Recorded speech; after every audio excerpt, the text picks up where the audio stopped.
I truly believe in you. And I walked out of the bathroom. I pressed send. And shortly after that, I called. First person I called was Sam. I called Sam. I was crying on the phone. I was like, hey, I did it. I finally did it. And she was like, I'm so proud of you. This is going to be the best decision you make of your life.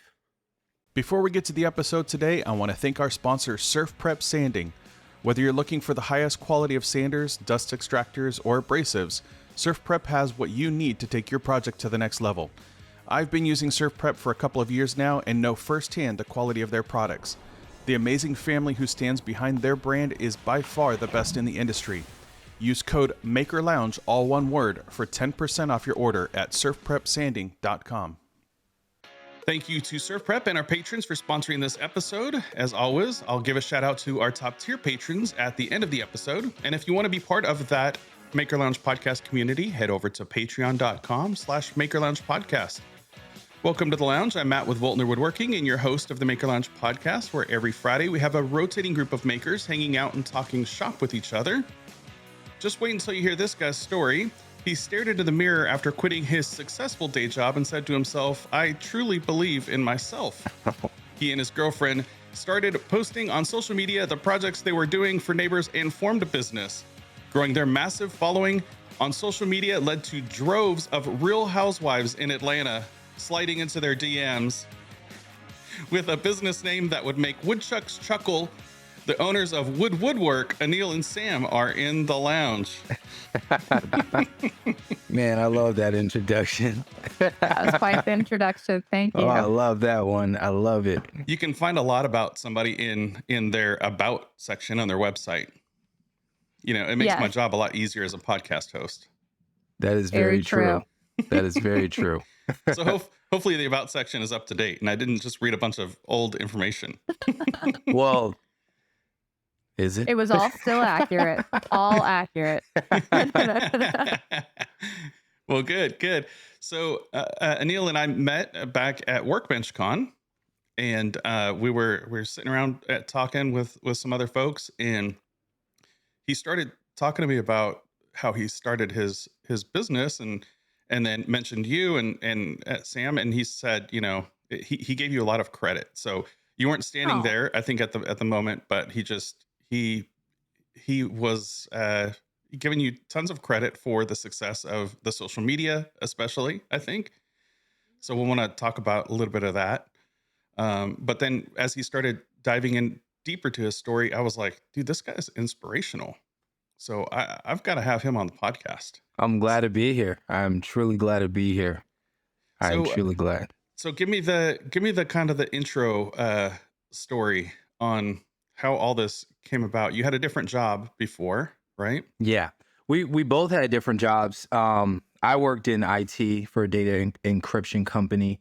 I always had a interest in building things, like little things here and there. I used to build stuff at my mom's house when I was younger.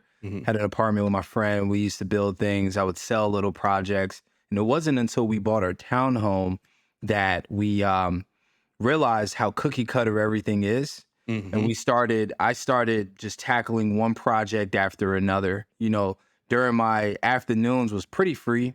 So instead of, you know, sitting there at the computer, just wasting time, just emailing people and looking at stuff online, I would tackle little projects, built a window seat, a living room built-in, a river table.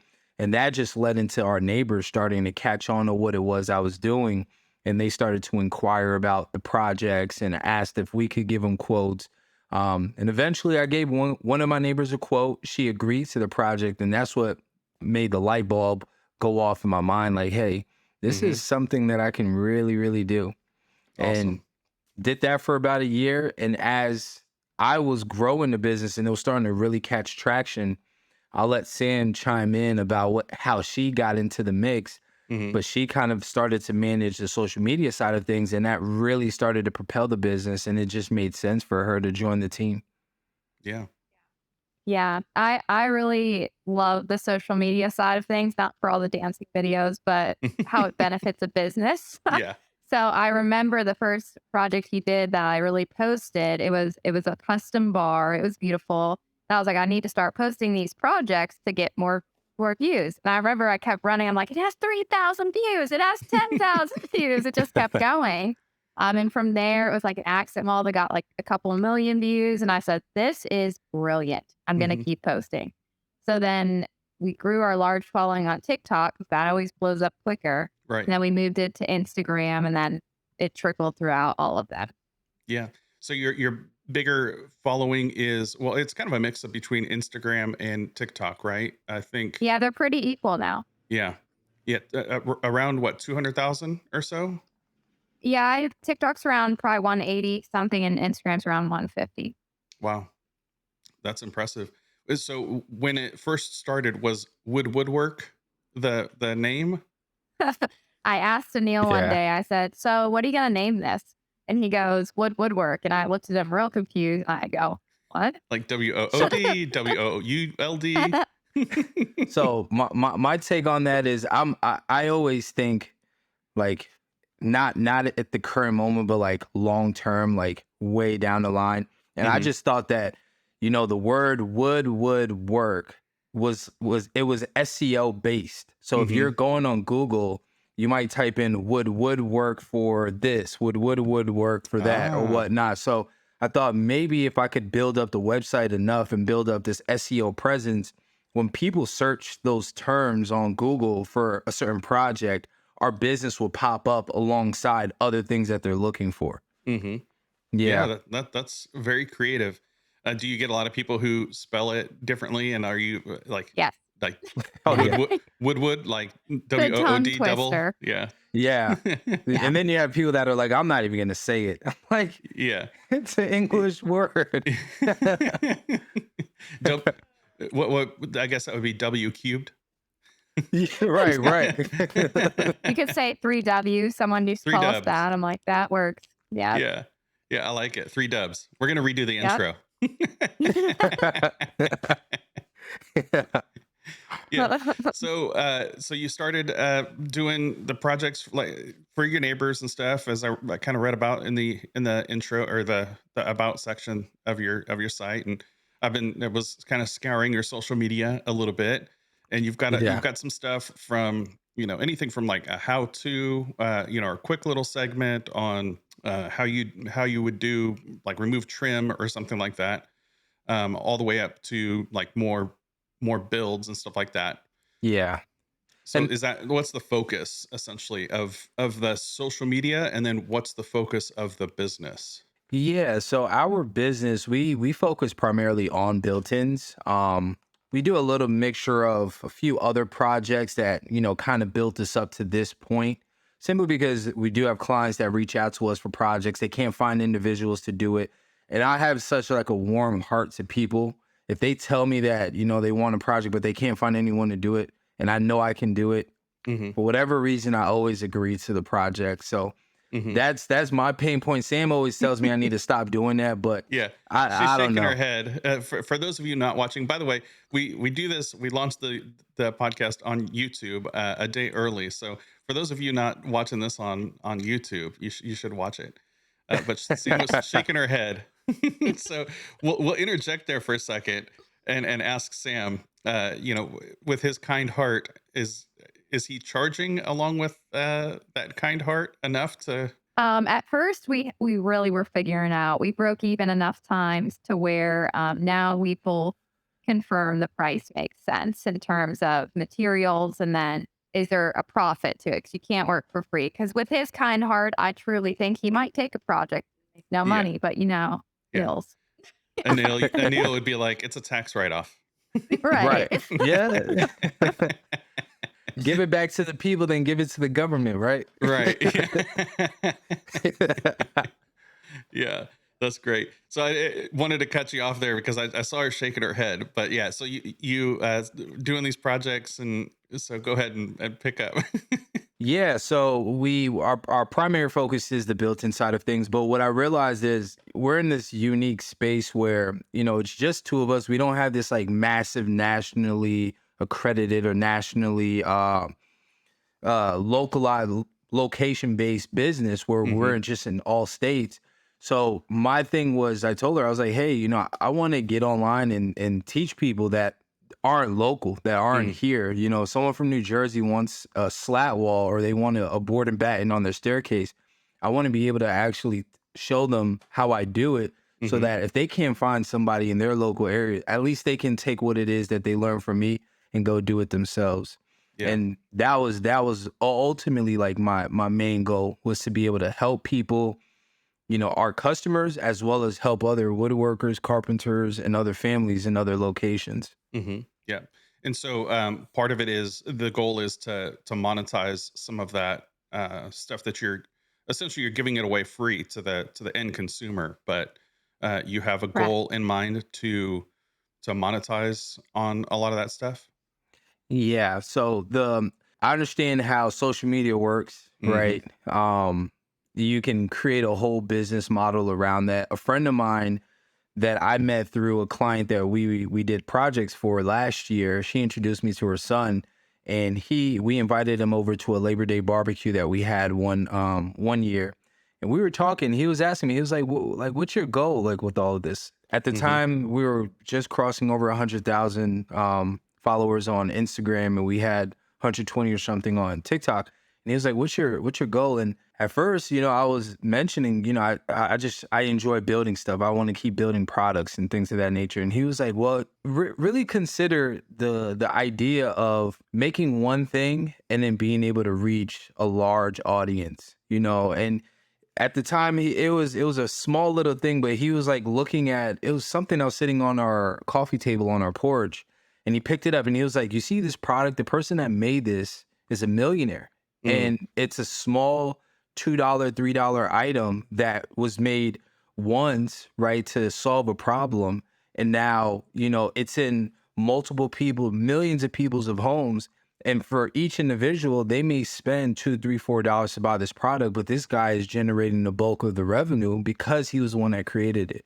And it Hmm. was from that point that I realized, you know, like every time I do a project or every time, you know, I get on camera or I'm speaking with someone, I'm always thinking of like, how can I help this individual, or how can I help that individual? What can I create that'll make someone else's life a little bit more simpler and easier? Mm. And the YouTube side of things really is more of the teaching platform. The Hmm. other ones are more like highlighting projects to get clients in. And then each is a little different. And also, he started doing a lot of plans. So not only is he building a floating shelf, he's making a plan to go with it, because not everyone might buy a floating shelf, but they'll buy a plan to make it Right. themselves. Yeah, that's great. And so have you approached, or I don't remember if we talked about this at Workbench Con, but like brand sponsorships and stuff like that. Is that part of the business model? Yeah, so we're still trying to figure that out. I know we need, you know, a media kit. Mark the Builder, he showed me a media kit that he has and he offers to brands, which was Mm. eye opening. Hmm. I met with a few other guys from Workbench Con that offer media kits, so we're still trying to understand that whole idea behind it. But we do work with a few Hmm. brands such as Rockler, Graco. We do a lot of stuff Max with Switch. Graco, Max Switch, Little We Giant worked with, Ladders was our Mm. first big you know, kind of brand ambassador partnership that we established and such. yeah, that was That's the first awesome. time we were called influencers, and it was very strange. Yeah. Little giant flew us out there and felt like a celebrity, but it was Right. it was Yeah. great. Yeah. There's people. It's kind of a polarizing word, that influencer word. And some people are like, yeah, I'm an influencer, and I was the same way. I was like, oh yeah, I guess, when I Yes, thing. started doing brand deals and stuff, I'm like, oh, I guess I'm an influencer, or whatever. uh but yeah, so content creator, influencer, you guys have kind of got it all wrapped up into one. Sam, are you the uh you had mentioned you did some of the social media stuff. Is that your Yeah. background, like, or Oh, no. So I was in education, and then I was director of a school. mm, And then I came on board in August. It'll be 2 years. So Neil started in March, and then I started the following August. So he just hit about 2 years full time. So No, my background is not Yeah. in that Yeah. at all, but I'm very good with people. And I'd like to think I'm funny. Yeah. So my captions are pretty good. Yeah. Yeah. Yeah. Um, Definitely. but I do understand social media takes a lot of patience and consistency. And those are things I just am really good with. So I always say Anil's very much the builder. I'm very much the finisher. I really like the details of everything. And then I really like the back end social media side of things. Yeah. So, what have you guys learned since being on social media about yourselves? I have learned how to respond with kindness to most insults. Oh, That's yeah. important 'cause at first you want to hastily respond with something not so nice back, but Right. people are always watching you. Yeah. So if you want customers to come to you with brands who respect you, you really got to watch. That's Yeah. one thing. I'll say that helping people really, really excites me. Like Mm, you hear it when other individuals say it, like, the goal isn't to just make money. I really want to help people, but it honestly, it feels a certain type of way that I can't really explain unless you're in the shoes of helping someone and someone comes to you and says, "Hey, I was able to finish this project. I was able to do this based off of what it is you taught me. Thank you so much. I really appreciate it." It it feels a certain type of way that there's no other way to feel that way. hmm No other way. Yeah. So my business started very similar to yours. I started doing built-ins first, and I didn't really do a lot of the small stuff. I started building bookcases, and then those weird awkward niches like you mentioned. It's home builders leave empty nooks. I'm staring at one in my office right now. Yeah, they always, I still yeah. haven't filled it up. And it's like, okay, well, I mean, I guess they did that so somebody could, design something later, but it just feels like half done. So I started Wow. doing that, and that feeling when install day comes and the client takes a picture of your trailer, your truck, and it's like the day is here. Like Yeah. Yeah, I imagine that Finally. is the best. I mean, I know that that's the best feeling. And absolutely. Absolutely. And then the pictures that you get from the client. Like for instance, we just finished a pantry remodel for a client, where we expanded the door jamb. We added some shelves inside of her pantry as well as some pull-out drawers. And when I finished the project, she's a school teacher. I told her, I was like, "Hey, I'm not gonna send you pictures. I hmm really want you to soak in the moment when you like see it when you come home." And I mean, mm, her like I was driving home. It was around like 8 o'clock last night, and her response was, "Oh my gosh, thank you so much to you and Samantha. This is incredible. Really made my day." And then she had a video of her daughter, I think her daughter's maybe 8 or 9 years 9. old, doing this grand reveal of the pantry. oh, Mom, look, that's look. awesome. And what really made my day was her son. I want to say he's like 12 or He's 13. 11. Yeah. Oh, he's 11. So I was cleaning up, and he came up to me. He was like, "Hey, I just want to let you know, you guys did a great job on the pantry." That's amazing. It's That's And those kids amazing. are moments. honest. Kids Oh are yeah, honest. definitely. Yeah. So, And they can see up underneath that the adults can't see. So you better right. finish those undersides, right? That's the truth. Hey mom, there's a nail sticking out right here. Dang it. Kid, shut up. Yeah. But so Sam, you're getting in the mix and doing doing milling and stuff like that. How does all of that work with, like, do you guys split up for the day and say like, okay, you work on this and I'll work on this, you working together? Like what's the Yeah. working We relationship have look like? like, we have set tasks where I just know he likes that more than other and vice versa too. He might be working on the cabinet box and I'm already on the face frames and doors. hmm We are really never working on the same task at the same time unless we're both installing something. Yeah. But with the pantry, for example, we both can't fit in there. So hmm he might go and to start the building in the day and then I come in later, spackle, caulk, sand, paint. So on painting days and like sanding days, we are definitely split up because he's on to the next finishing one. So Yeah. So tell me honestly, between the two of you, when you if you were to post the two of you doing the same exact task, who gets more views? me. So there was a Murphy bed video, and I had a video of him pushing it up. It's the blue Murphy bed, if you've seen it. And I pulled it down. My video pulling the Murphy bed down got 29 million views. Wow. Wow. But not Yeah. always. Sometimes his are good. Yeah. Yeah. Yeah. It's all good. Right. It's for the greater cause. So I kind of already knew the answer to that because Anil said, yeah, she's a rock star on this thing. So I already knew kind of the answer. So I was just testing him out. Yeah, you're not gonna catch me slipping. No. No, that's not the goal of this here. I wanted to make sure yeah. It was very inspiring at Workbench Con when you were talking about your making the leap and stuff like that.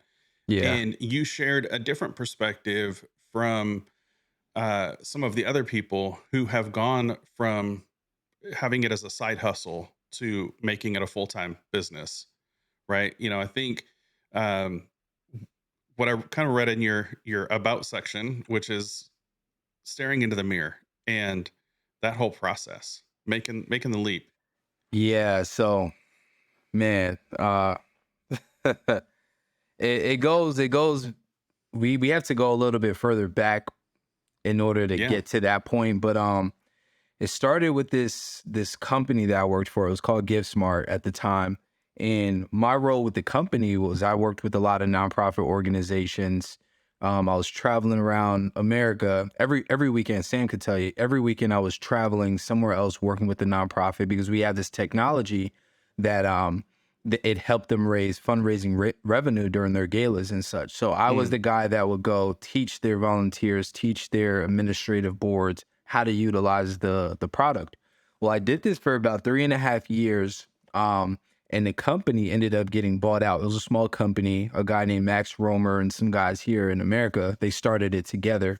But at the time, you know, it was a small company. This bigger company came and purchased it. And as they do every company, you know, they start looking at what are the weak links? Like, how can we save revenue and really pump up the bottom line and make it make sense? So if they want to sell it, they can sell it for a higher value. Right. So it got to a point where my supervisor, she said, hey, you know, they're really considering letting you go. Like, so I just want to let you know this because you gave so much to this company, but I want to make sure that you're not on the short end of the stick and you don't have nowhere else to go. So go ahead and start looking. You know, I'm going to keep you as long as I can. When you find something, you know, and she was so cool about all this. She told me exactly what to do. At the time, I didn't really know because it was like my first corporate job out of like school in a sense. So I ended up finding this company. It was called Transaction Network Services. I applied for it because I saw that they were doing things in the crypto space and I thought that they were going to go deeper into that. And I wanted to somehow be like a partner with the company and present a product to them that, you know, found success and allowed the company to grow. So I applied for the company, ended up meeting with the supervisor I had at the time. She was real cool. We clicked. And then I met with her supervisor. You know, we're very, very interesting individual. We clicked as well. And I ended up getting the job. Well, I worked for the company for about like 2.5, 3 years. I'm so grateful of both companies, right? The Give Smart allowed me to get this higher paying job. And then this higher paying job is what landed me in this townhome, which allowed me to start my business. So I'll never bash neither one of these companies. But, you know, at the time working with Transaction Network Services, I was fully remote. So during the pandemic, all of that, it was completely remote. I found that they really just didn't value me or my time, right? They never, there was only one guy, his name is Dan Lyman. He was the only guy that works for the company that would actually call me, you know, just check in, see how I'm doing, see where my headspace was, see what accounts I had, if I needed any help with anything. He was the one that kind of, you know, backed the decision for me to fly out to New York to get a introduction to project management. Like he wanted to see so much more from me, the only guy at the company. But it didn't matter like how much I stayed there for him. it was something that was like continuously stripping from my soul. It was just stripping me away. And at the time, you know, me and my friends, we all had these like friendly competitions of who could get a higher paying job. So one guy would get to 50, and then you're trying to get to 65, and then the next guy gets to 75, and then you're now at 85, and then it's continuously growing, right? And when you meet up together, it's fun talking about it, but when you guys disperse and I go home and they go home and the week starts, then you're back to that mode of, is this really what I want to do? You know, I was making money. We were able to purchase this townhome. Everything made sense. But it got to a point where I started to see that, you know, Dan was being pulled into other avenues, so we couldn't really talk as much as we wanted to talk.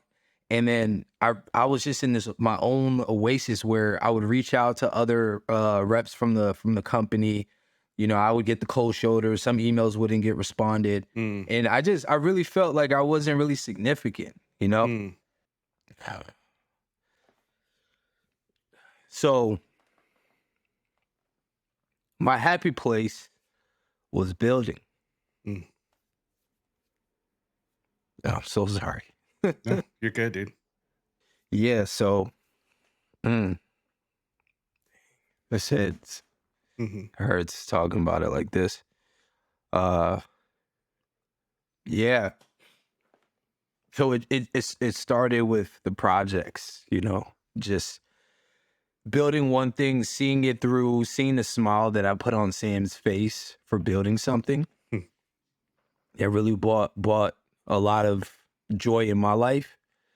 And I think it was doing that, and then my friends acknowledging like, hey, this guy is really good at what he's doing. You know, they were posting my stuff. I was doing projects for their family members and their relatives. And I started to see that, you know, there's significance here. Like I feel important. I feel like people acknowledge me now, you know, and it got to a point where I started to have so many projects that were in the pipeline, and I was doing them on the weekends after I finished work, to the point where I was telling Sam, like, hey, I'm so swamped. Like, what should I do? And she was the one that was really supportive and was like, you know, book 3 months out. See if you can, these projects, if you can condense them into a week's time frame, and you can book out for 3 months worth of projects. It's time for you to pull the plug. It's time for you to leave that job. Like you're not happy there, you know.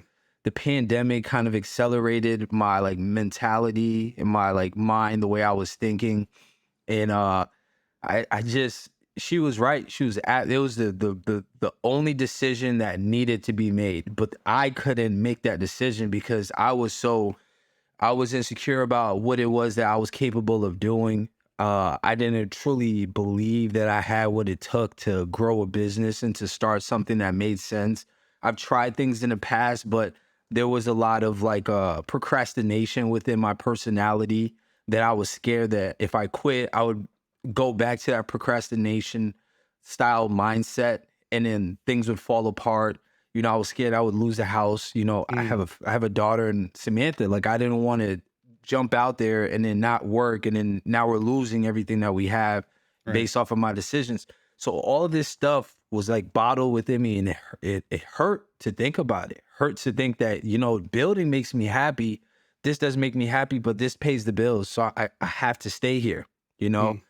And you know, she was right. I figured out how to market the business at the time when it was like fresh, brand new. I was able to book out that far in advance. That's awesome. It was about 3.5 months worth of work that I was able to land from Thumbtack, social media, and word of mouth at the time. And but still I was working my job, and it was closing. It was like the end of February, going into March, and I had typed, well, it was January of 2021. And I had typed up my 2 weeks notice where it was like, it's time for me to get out of there and spread my wings. But I literally couldn't send it. So I had it in drafts, right? It was in my draft folder on my work computer. And then February came around. I was like, all right, now is the time. I'm about to send it and be done with it. Still in my draft folder. I couldn't send it.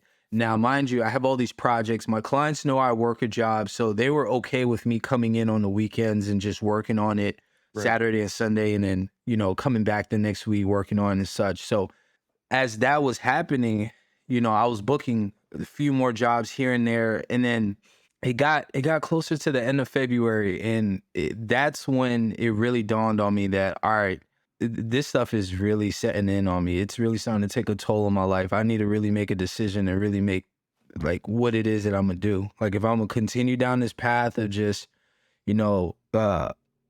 just not feeling right, just this mentality, this negativity that I'm feeling in my body and such, then I just need to own up to it and just accept that this is just what it's gonna be for the rest of my life and just be okay with it, or I'm gonna pull the plug and I'm gonna be something great.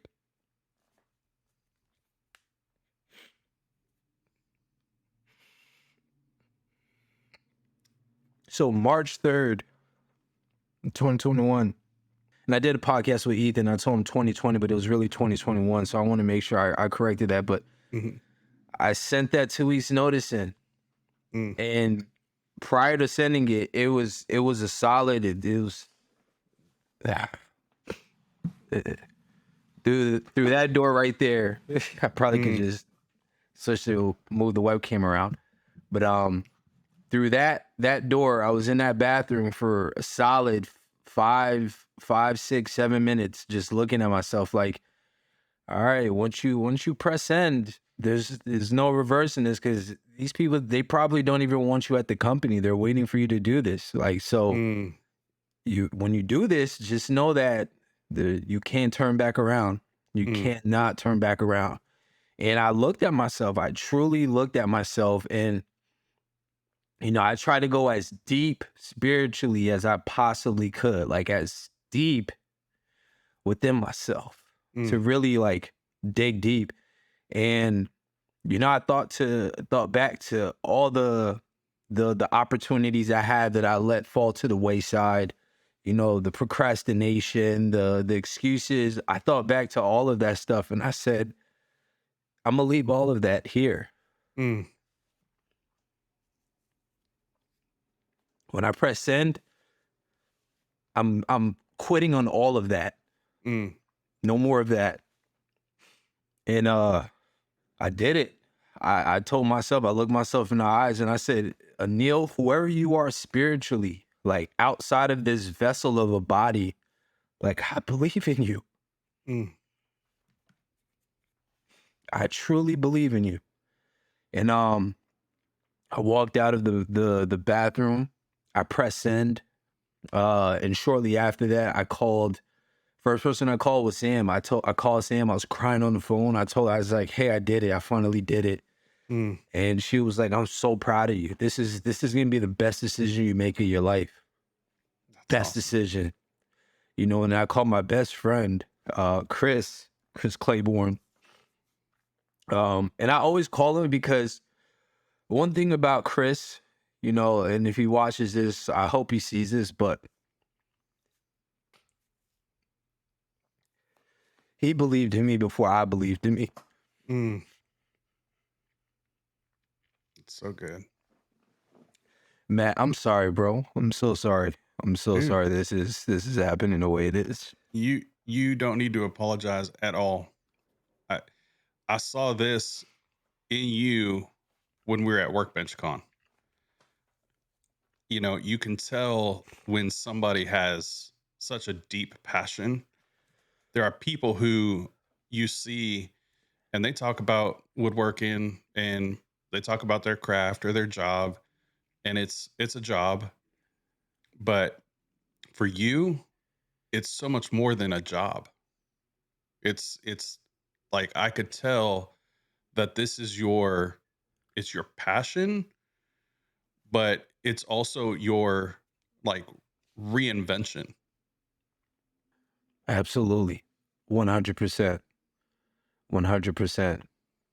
100%. And the conversations that I have with people whenever they tell me that there's something that they want to do, or there's a goal or a idea that they want to bring to light, I try so hard to dig deep within them to figure out why it is they're not doing it. Because Mm-hmm. I had a conversation like about a year and a half ago with a friend of mine. It was two of us, my friend Jonathan and Tyler. He runs a successful comic book company, and Jonathan runs a successful catering business here. Mm. And I was telling him, I was like, they were asking me like, how does it feel? And Mm. you really can't tell somebody how it feels, because I truly believe that in order for you to understand, words can't vocalize how the feeling is. You can only feel it. You can only feel it to understand. And I said, the best way to explain it is if I were to leave meeting up with you guys today, and God forbid he were to take my life, I would be okay. Mm. I would, because I found what it was I was supposed to do. Mm. I truly feel like I found it, and I helped people, and I was able to see smiles on people's faces. I truly feel like I don't feel like there's, of course I'm gonna continue to give more and give more and give more as I live here on this earth, but I truly feel like I did exactly what I was supposed to do here. Whatever it was on this earth, I feel like I was supposed to do this. Mm. Every last bit of it. And Sam's story might be a little different, but yeah, that's it started there. And from that moment, man, I made sure that, when every morning when I wake up, I show gratitude. I'm thankful. I come down to the computer. I'm working on either my blog website or, YouTube videos, or I'm looking up content, researching the industry, ways to improve the way I build things, just so that I'm always getting better, just little by little by little, every single day, Mm. Yeah. to get closer to the ultimate goal. And for the listener, Sam had to take off. She had somewhere she had to go, but so uh, otherwise, I would definitely get her take on the story. Yeah, no, we'll Yeah. definitely have a round two, and you Right. two can have your own conversation. Yeah, that sounds great. So what has been the biggest challenge with going full time? uh really, really wearing all the hats. Mm. We're having to wear so many different hats, where you can delegate, but as a business owner that's doing this full time, your income is not coming from a 9 to 5, a 6-figure paying 9 to 5, and your hobby on the side, Right. where you can just take some of that money you're putting in a savings account and go hire somebody else. You really have to be thoughtful and meticulous about the decisions that you make, how you're spending your money, because you can make one or two great decisions and then make one bad decision that really is detrimental to your whole business, and then it puts you back 3, 4, 5 steps, where now you're having to reinvent how you do things in order to get back to where you were.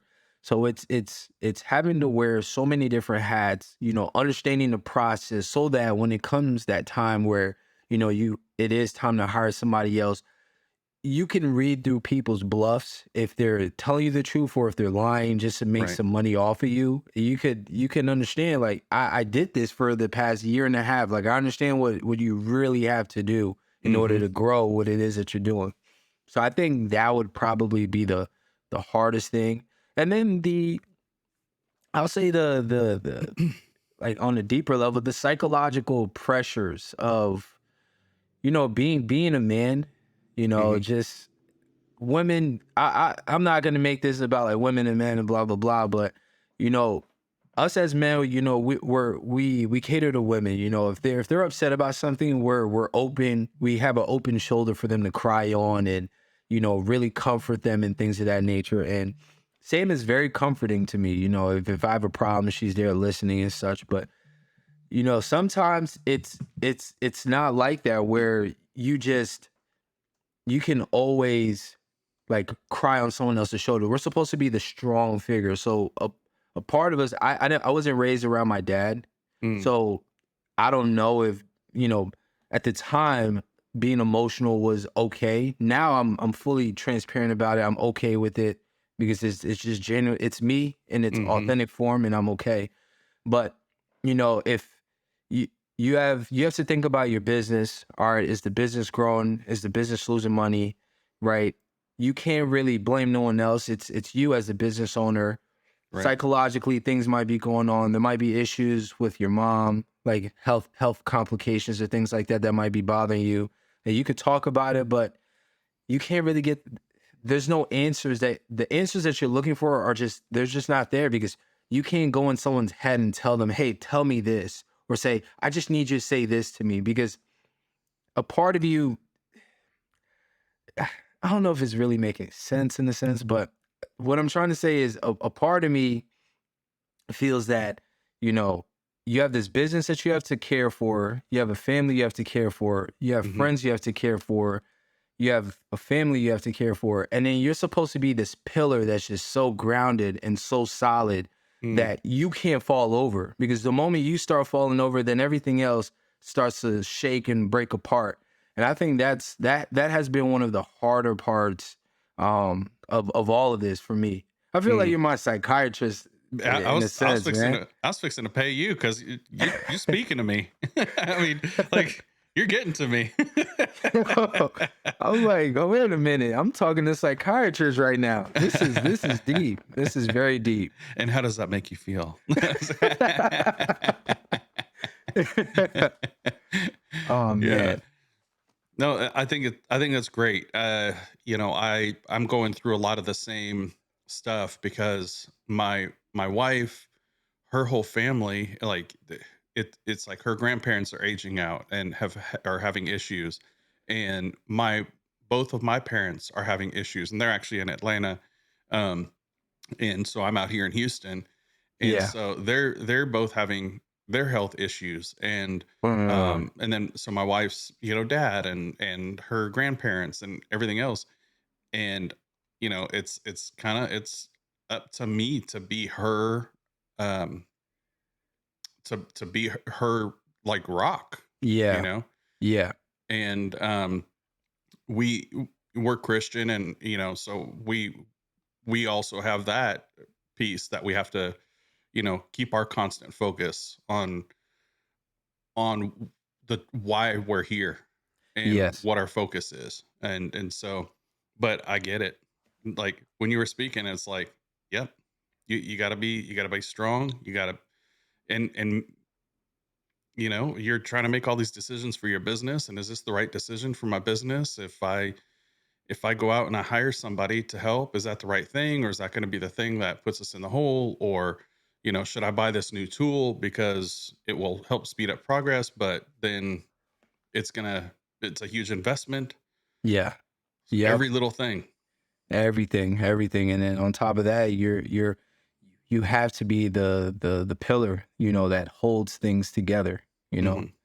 Like Sam is a rock, she's truly my rock. Like she holds me down. And I know, Hmm. like, if I have a stressful day and I come home, like, I know that I'm coming home to someone that's just gonna be there with open arms for me. You know Hmm. what I mean? So Hmm. it's I can only be like for just tremendously grateful of her presence in my life, just from Yeah. the business side and personal side. Yeah. Yeah. It to me, it appears that you guys are two of three parts of a stool, and that without one of you, the stool is useless. And Yes, so that's great. So absolutely. how do you, I know she mentioned dealing with like negativity on social media and stuff. How do you deal with those difficult clients? Fortunately enough, we haven't had too many difficult clients. Um, I think for us, it's more of the value that we bring forth when we complete our projects and when we're working on our projects. I tell Sam this, and if I hire anybody else, I'm gonna tell them this as well. Is when you're in a client's home and you're working on this project, leave it as if it were your home, and Mm, you know exactly what's wrong if there's mm, something wrong. Because the thing is, yeah, you can, as a woodworker, as a carpenter, as a builder, you can get away with little things that a client isn't going to pay close attention to because they just don't have an eye to understand that. But Mm-hmm. it's the fact that you know it, like you know it, you know. And there's been times where in the beginning I would do that, but I would go to sleep and be up at 2:30 in the morning, like, oh, I gotta fix it. When I get back over there tomorrow, I gotta fix it. I can't leave it like that. That's not okay. It's not okay. And ever since, you know, those moments, I realized I'm staying up at night, not because, you know, I just want to be up. It's because my subconscious is telling me, you know, the right thing to do. Go do the right thing. Don't give someone 60%, 70%. You give them your all. Because at the end of the day, I treat everybody's house as if it were my own house. If this was my home and me being a perfectionist, if I built this for myself, how would I want it done? Mm. And that's what I truly believe in. Fortunately, you know, we haven't had any you know, bad clients because of that. Now, don't get me wrong, some of the personalities that we dealt with, you know, could have led to bad clients, but I think it's the fact that we keep those values. There's no reason for them to get to that point to become a bad customer to us. That's good. Yeah, turn in what could be a toxic situation because of your attitude, as opposed to feeding into it. Exactly. That's so good.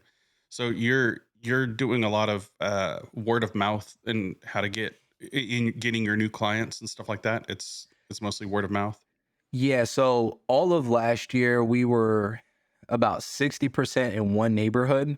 literally just going house to house. Wow. Just finish a project, the neighbor reaches out to us. Go do a few projects for them, the neighbor reaches out. So it worked. I mean, only about 60% of all of last year for this one neighborhood. Mm. Social media definitely helps out tremendously.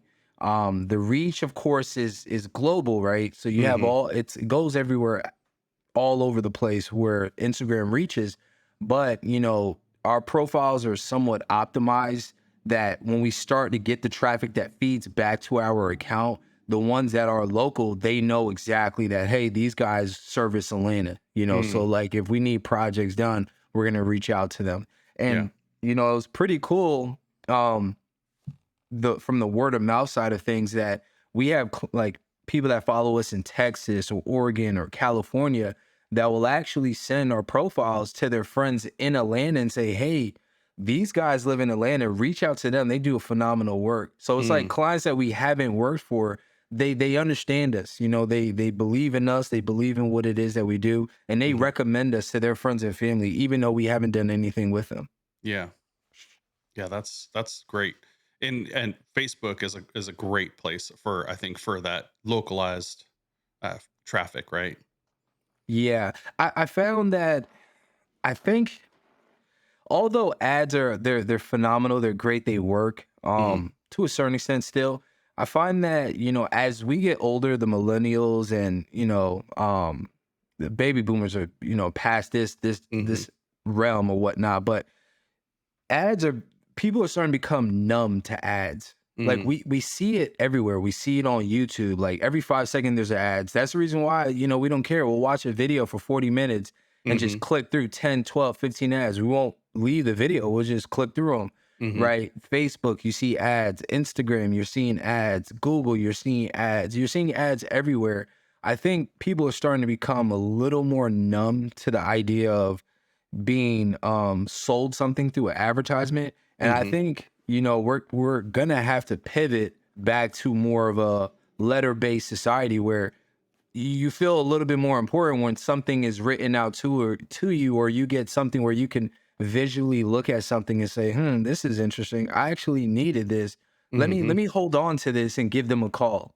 You Mm-hmm. know, so that's kind of my take on things. I know social media, it works for us, but I think my mind is starting to adapt and pivot a little bit where I'm looking at, all right, how can we target, you know, people, but physically target them where we can show them what it is that we're doing through a mailer. Like we'll still utilize the technology side of things where, you know, we have QR codes where they can see the work, but just Right. being able to like target them with the physical document that shows them that, hey, we're local, we're here for you, And if there is anything that you need, hold on to this because we can service you.